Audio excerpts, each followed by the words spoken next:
Hi guys, Old World Tales here. You're all very welcome back for another installment of the Ram's Horns. It's a story that's set in the Warhammer Fantasy universe. And if you guys haven't checked out the previous installments, 1, 2, 3, and 4, do go back and check them out. Especially number 4, because you'll get to hear me do a fantastic Bretonian accent, one that I'm pretty proud of. So from now on, guys, I'm going to be breaking down the story into smaller videos just to make them easier to record and edit, and also easier for you guys to watch. So here we go with part 5. As defence works got underway in Kasos, and Huron readied his expedition to Shepherd's Ford, two figures met in Sheepshaven for clandestine reasons. At the edge of the centering muster... God, I'll try that again, guys. At the edge of the central mustering plaza, near to the stables, Cleomenes von Mark and Dietrich Skamler, paymasters of the Ram's Horns, were setting in motion nefarious efforts. Both men had long hemp-hooded robes on over their usually extravagant attire.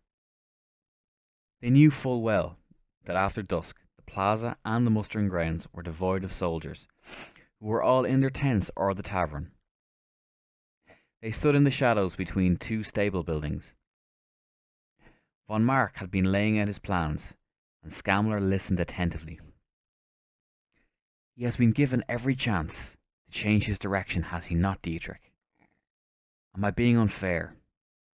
He continues to lead us away from profit. We are not a Sigmarite temple. Our purpose is not to help the bedraggled and wretched of this world. Skamler responded. My good man, you are not wrong nor unfair. Indeed, Huron has been warned about his lack of profitability and his squandering of time and money on his pet projects. It is the barbaric elf who has poisoned him to its evil agenda. Dietrich, I care not or who has swayed him. I care only about who will back this course of action. I will, of course, if that is why you came here. But who can we trust to carry it out?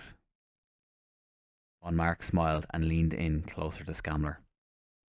My dear Dietrich, I have already taken care of that. I would have expected no less from you. Do we think Gisela will fall into line once he's gone? She will do what she is told. She won't have a choice. Tell me what this solution of yours is, Cleomenes. As he laid out his nefarious plans to Dietrich Skamler in the adjacent stable, young Iphicrates had been awoken by the whisperings of the two men a foot away on the other side of the stable wall. He had been half asleep on his hay bale in what was now his home. He slept where he worked, on the hay among the animals he tended. He pressed his head to the thin timber wall. He could not see the two men, but he had heard their names many times used in conversation of the soldiers and the day labourers. As the conversation progressed, he began to realize the seriousness of what he was hearing. A flutter of anxiety bit deep down in his stomach. He understood the danger he was in just by being privy to the men's plans. Huron too was in mortal peril. As Cleomenes von Mark continued to explain his solution for Huron to Skamler, Iphicrates went rigid with fear and rage in equal measure. He could not believe what he was hearing. What had been said about Huron, about the paymaster's treachery, and about the death of Iphicrates' parents and the attack on his town. Only one thing mattered, the boy realized. He had to find Huron, and he had to warn him. He waited what seemed like an eternity for the men to leave when they had finished their discussion, making sure the way was clear. He gathered a rucksack of items, some food, a skin of water, and his own sling and a cluster of stones. Finally, he snuck into the front gate guard tower. Moving deftly past the snoring guard, he snatched up the man's short sword. Moving just as silently back out into the night, He climbed a ladder to the palisade rampart, and lowering himself down, he dropped the remaining few feet to the ground on the other side.